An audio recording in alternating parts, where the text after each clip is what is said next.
하나님 아버지, 거룩한 주일을 허락해 주셔서 감사합니다. 한 주간의 시간 속에서 저희를 보호하시고 또 빛으로 인도해 주셔서 오늘도 저희들이 빛 되시는 주님께 이렇게 나오게 하시니 감사합니다. 우리의 영과 육 전체로 주님을 찬양하고 경배하는 오늘 이 하루가 되게 하시고 우리의 모든 행위와 마음을 받아 주시옵소서. 지난 한 주간의 연약함과 우리의 허물을 주님의 거룩한 보혈로 깨끗하게 씻김 받는 그런 시간 되게 하시고 주님을 새롭게 고백하는 오늘 이 하루가 되게 하여 주시옵소서. 예수님 이름으로 기도드립니다. 아멘. 찬송가 217장 우리 하나님께 찬양하시겠습니다.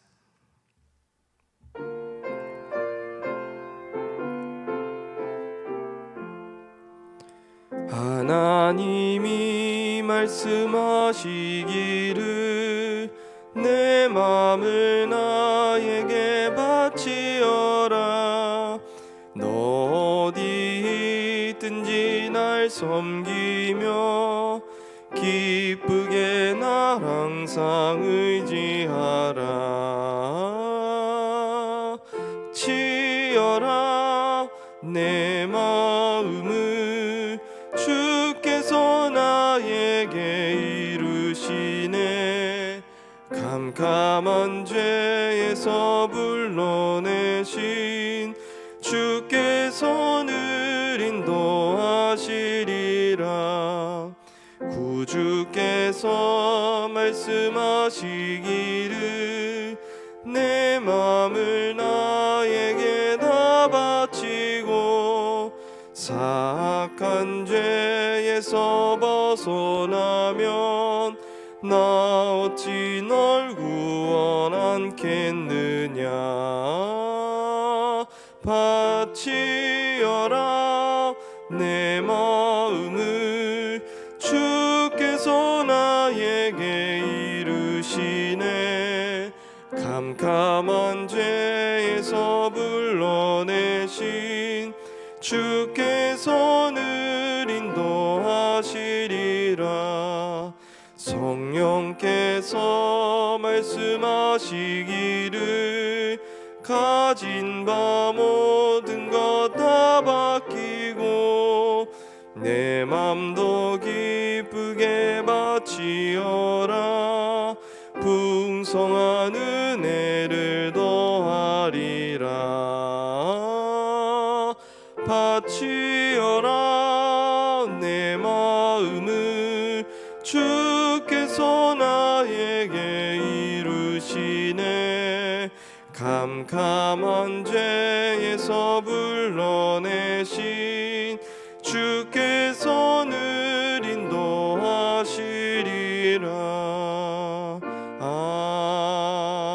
아멘. 이 시간 하나님께서 우리에게 주시는 말씀은 신약성경 고린도전서 7장 25절에서 40절까지의 말씀입니다. 고린도전서 7장 25절에서 40절까지 말씀, 생명의 삶 128페이지에 위치해 있습니다. 이제 하나님 말씀을 봉독합니다. 처녀에 대하여는 내가 주께 받은 계명이 없으되 주의 자비하심을 받아서 충성스러운 자가 된 내가 의견을 말하노니 내 생각에는 이것이 좋으니 곧 임박한 환난으로 말미암아 사람이 그냥 지내는 것이 좋으니라. 내가 아내에게 매였느냐 노이기를 구하지 말며 아내에게서 노였느냐 아내를 구하지 말라. 그러나 장가가도 죄지는 것이 아니요 처녀가 시집가도 죄지는 것이 아니로되 이런 이들은 육신의 고난이 있으리니 나는 너희를 아끼노라. 형제들아 내가 이 말을 하노니 그때가 단축하여진 고로 이후부터 안에 있는 자들은 없는 자같이 하며 우는 자들은 울지 않는 자같이 하며 기쁜 자들은 기쁘지 않은 자같이 하며 매매하는 자들은 없는 자같이 하며 세상 물건을 쓰는 자들은 다 쓰지 못하는 자같이 하라. 이 세상의 외형은 지나감이니라. 너희가 염려 없기를 원하노라. 장가가지 않는 자는 주의 일을 염려하여 어찌하여야 주를 기쁘시게 할까 하되 장가간 자는 세상 일을 염려하여 어찌하여야 아내를 기쁘게 할까 하여 마음이 갈라지며 시집가지 않은 자와 처녀는 주의 일을 염려하여 몸과 영을 다 거룩하게 하려 하되 시집간 자는 세상 일을 염려하여 어찌하여야 남편을 기쁘게 할까 하느니라. 내가 이것을 말함은 너희의 유익을 위함이요 너희에게 올무를 놓으려 함이 아니니 오직 너희로 하여금 이치에 합당하게 하여 흐트러짐이 없이 주를 섬기게 하려 함이라. 그러므로 만일 누가 자기의 약혼녀에 대한 행동이 합당하지 못한 줄로 생각할 때에 그 약혼녀의 혼기도 지나고 그같이 할 필요가 있거든 원하는 대로 하라. 그것은 죄 짓는 것이 아니니 그들로 결혼하게 하라. 그러나 그가 마음을 정하고 또 부득이한 일도 없고 자기 뜻대로 할 권리가 있어서 그 약혼녀를 그대로 두기로 하여도 잘하는 것이니라. 그러므로 결혼하는 자도 잘하거니와 결혼하지 아니하는 자는 더 잘하는 것이니라. 아내는 그 남편이 살아있는 동안에 매여 있다가 남편이 죽으면 자유로워 자기 뜻대로 시집 갈 것이나 주 안에서만 할 것이니라. 그러나 내 뜻에는 그냥 지내는 것이 더욱 복이 있으리로다. 나도 또한 하나님의 영을 받은 줄로 생각하노라. 이 말씀은 살아계신 하나님의 말씀입니다. 오늘 우리가 읽은 이 본문은 언뜻 보면 결혼에 대한 그런 내용을 설명하는 본문으로 보입니다. 결혼을 하는 것이 좋은지 또 혼자로 사는 것이 좋은지, 약혼에 대한 신뢰가 흔들릴 때 서로가 어떻게 결정해야 하는지, 또 사별을 경험한 사람의 또 다른 결혼에 대한 그런 부분들까지 이 사도 바울이 자세하게 설명하고 또 권면하는 내용이 담겨져 있습니다. 이런 문제에 있어서 사도 바울의 표면적인 그런 권면은 생각보다는 단순한 그런 권면입니다. 28절 말씀을 제가 한번 읽겠습니다. 그러나 장가가도 죄지는 것이 아니요 처녀가 시집가도 죄지는 것이 아니로되. 이 남자든 여자든 결혼하고 가정을 이루는 것, 그리고 그렇지 않은 것에 대해서 생각보다 자유롭게 이 문제를 열어주고 있는 것을 알 수가 있습니다. 하지만 사도 바울이 오늘 본문 속에서 말하고자 하는 것은 이 단순히 결혼에 대한 지침만 들어있는 것이 아닙니다. 오늘 본문은 실제로는 그리스도인의 삶의 원리, 전 삶의 영역에서의 그리스도인의 원리에 대해서 말하고 있는 것이죠. 이 원리는 비단 우리의 결혼 문제뿐만이 아니라 직장 생활, 또 재정을 쓰는 문제, 또 사람들과의 인간관계, 또 어떤 정치적인 이슈를 대하는 그런 태도와 모습까지 그리스도인이 삶을 살아가는 모든 영역에 있어서 어떤 그리스도인의 원리, 삶의 원리를 얘기하고 있는 그런 본문이라고 할 수가 있습니다. 아까 읽은 이 28절을 보면 처음에는 장가가는 것, 시집가는 것, 이 결혼에 대해서 자유로운 입장을 사도 바울이 보여주는 것 같지만 그 후에 이렇게 얘기하죠. 이런 이들은 육신의 고난이 있으리니 나는 너희를 아끼노라. 결혼은 육신의 고난을 가져다 줄 것이다. 쉽게 표현하면 결혼은 힘들 것이다. 이렇게 표현을 하는 것입니다. 뭔가 이런 표현을 봤을 때 뭔가 결혼이라는 것이 부정적인 것인가, 우리가 이렇게 의심할 수 있게 되죠. 하지만 바울이 실제로 말하고자 하는 것은 어떤 부정적인 권면이라기보다는 좀 더 현실주의적인 권면이라고 할 수가 있습니다. 여러분, 이것을 뒷받침해 주는 근거가 바로 그 다음 절에 등장을 하게 되죠. 29절에서 31절까지의 말씀을 제가 읽겠습니다. 형제들아, 내가 이 말을 하노니 그때가 단축하여진 고로 이후부터 안에 있는 자들은 없는 자같이 하며 우는 자들은 울지 않는 자같이 하며 기쁜 자들은 기쁘지 않은 자같이 하며 매매하는 자들은 없는 자같이 하며 세상 물건을 쓰는 자들은 다 쓰지 못하는 자같이 하라. 이 세상의 외형은 지나감이니라. 여러분, 굉장히 모순적이면서도 특이한 구절입니다. 아내가 있는 사람은 없는 것처럼 살고 큰 슬픔에 떨어진 사람은 도리어 슬픔이 없는 자처럼 살고, 기쁜 자들은 기쁨이 없는 것처럼, 부자는 가난한 것처럼 살아라. 여러분, 이 말의 진짜 의미는 무엇일까요? 한마디로 지금 우리에게 놓여 있는 삶의 조건에 일정한 거리를 두고 살아라는 그런 뜻입니다.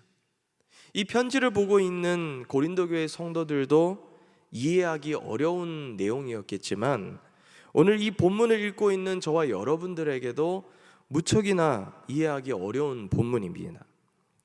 우리는 어려운 일을 당하면 나락으로 떨어진 것처럼 그렇게 낙심하며 정신을 못 차릴 때가 너무나도 많이 있습니다.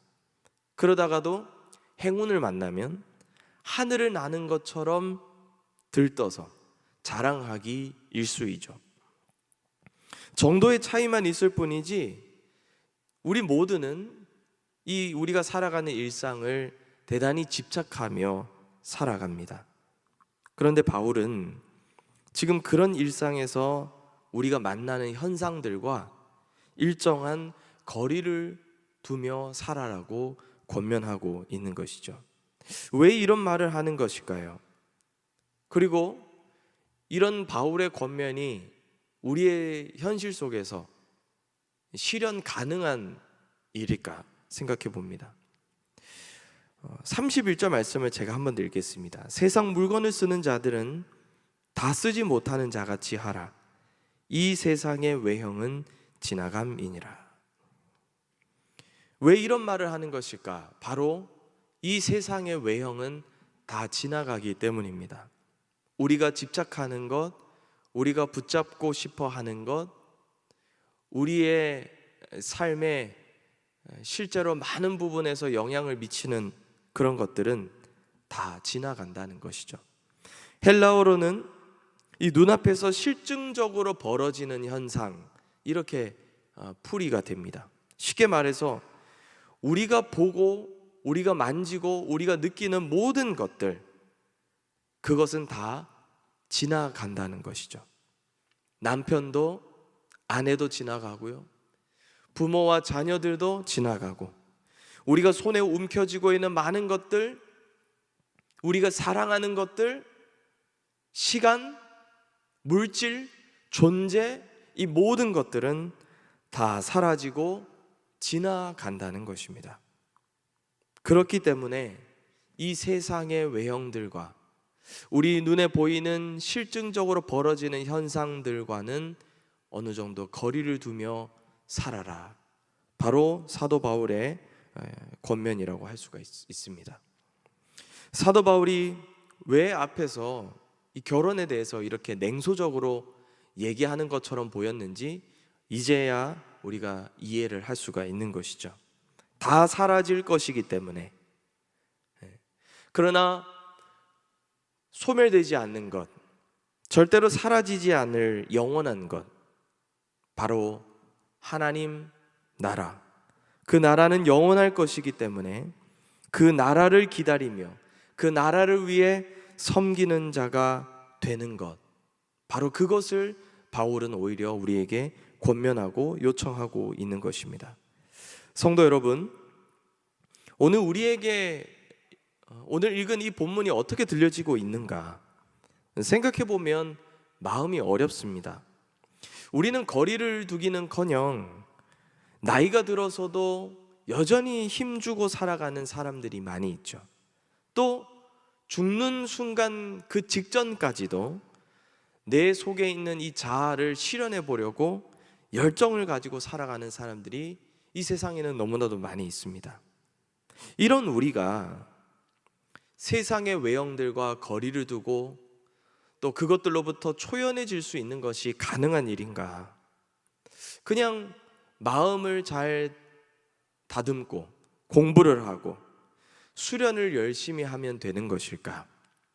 여러분, 독서를 하고 우리가 마음을 수련하는 일로 어느 정도의 그런 삶의 중심은 우리가 잡고 살아갈 수 있습니다. 그러나 오늘 이 바울이 얘기하는 수준에 이르기에는 훨씬 부족하다는 것을 우리가 생각해 볼 수 있는 것이죠. 그래서 오늘 이 바울이 그것을 가능하게 만들어주는 삶의 방식의 한 편을 설명해주고 소개해주고 있습니다. 29절 말씀을 제가 한번 읽겠습니다. 형제들아, 내가 이 말을 하노니 그때가 단축하여진 거로 이후부터 안에 있는 자들은 없는 자같이 하며. 그때가 단축하여진 고로, 그때 바로 종말의 때이죠. 종말의 때가 단축되었다라는 것은 곧 완성될 종말이 이제 우리에게 가까이 왔다는 뜻입니다. 그러니까 세상이 완성될 그때, 완전히 완성되어지는 그때, 그때를 우리가 진지하게 받아들일 수만 있다면 우리가 세상 일에 몰입해서 정신없이 이 세상 일을 위해서 살아가는 것을 우리가 멈출 수 있게 된다는 것입니다. 성경은 그 완성을 부활이라는 단어로 바꾸어 사용하고 있습니다. 우리 주님도 이런 말씀을 하셨죠. 마가복음 12장 25절 말씀에 사람이 죽은 자 가운데서 살아날 때에는 장가도 아니 가고 시집도 아니 가고 하늘에 있는 천사들과 같으니라. 여러분, 우리가 이것을 부활로 이해하기 어렵다면 더 단순하게 죽음에 대해서 우리가 생각해 보면 됩니다. 일상의 삶을 우리가 지나치게 매달리지 않을 수 있는 힘, 또 집착하지 않을 수 있는 힘, 일상의 삶을 지나치게 많이 걱정하지 않을 수 있는 힘은 어디에서 나오냐? 바로 이 세상의 외형은 다 지나가고 절대적인 생명, 바로 부활의 때, 즉 죽음의 순간이 온다는 사실을 기억할 때, 바로 거기에서 우리가 이것들을 이길 수 있는 힘이 주어지게 된다는 것입니다. 사랑하는 성도 여러분, 오늘 이 순간에도 저와 여러분들의 인생은 짧아지고 있습니다. 우리에게 주어져 있는 시간도 짧아지고 우리의 시간이 완성될, 이 세상이 완성될 그때도 점점 더 짧아지고 있습니다. 그러나 바꾸어 말하면 우리의 삶이 주님 안에서 완벽하게 완성될 순간이 가까이 온다는 뜻입니다. 지금부터라도 우리가 더욱더 정신을 차리고 예수 그리스도 안에서 감춰진 그 하나님의 생명에 더 가까이 가도록 최선을 다하며 살아가는 저와 여러분이 되시기를 주님의 이름으로 축복합니다. 기도하겠습니다. 하나님 아버지, 우리에게 영원한 부활의 소망을 주시고 오늘도 그 소망의 때, 우리의 존재가 완성될 그때를 바라보며 걸어가게 하시니 감사합니다. 우리에게는 반드시 죽음이 있고 그 죽음을 넘어 부활의 역사가 기다리고 있음을 신뢰하며 순간순간 이 세상의 외형을 붙잡고 또 그것에 매달리고자 하는 우리의 의지를 새롭게 하여 주시고 우리가 의지하는 것들로부터 자유할 수 있는 넉넉함을 허락하여 주옵소서. 주께서 허락하시는 대로 허락하시는 사람들과 또 존재들, 모든 소유를 통해 주님을 영화롭게 하시고 주님의 이름과 그 나라만 높임받는 우리들의 삶이 되게 하여 주시옵소서. 사랑하는 담임 목사님에게 능력을 더하여 주시고 연약한 육신 붙들어 주셔서 새로운 힘과 능력을 공급받는 아름다운 은혜를 더하여 주옵소서. 목사님의 영혼의 새로운 평화와 안식 또한 허락하여 주셔서 십자가 능력 힘입어 주께서 맡겨주신 목양과 사역을 잘 감당하도록 인도하여 주시옵소서. 진행되고 있는 모든 상반기 양육과 사역들, 그 가운데 은혜를 더하여 주시고 대신반 가운데도 큰 은혜 주셔서 영적으로 우리 모두가 새롭게 세워지는 복된 시간 되게 하여 주옵소서. 오늘도 온라인으로 현장으로 예물 드린 손길이 있사오니 주님 기억하여 주시고 모든 기도 제목 가운데 하나님의 평강으로 은총으로 응답하여 주시옵소서. 예수님 이름으로 기도드립니다. 아멘. 하늘에 계신 우리 아버지, 아버지의 이름을 거룩하게 하시며 아버지의 나라가 오게 하시며 아버지의 뜻이 하늘에서와 같이 땅에서도 이루어지게 하소서.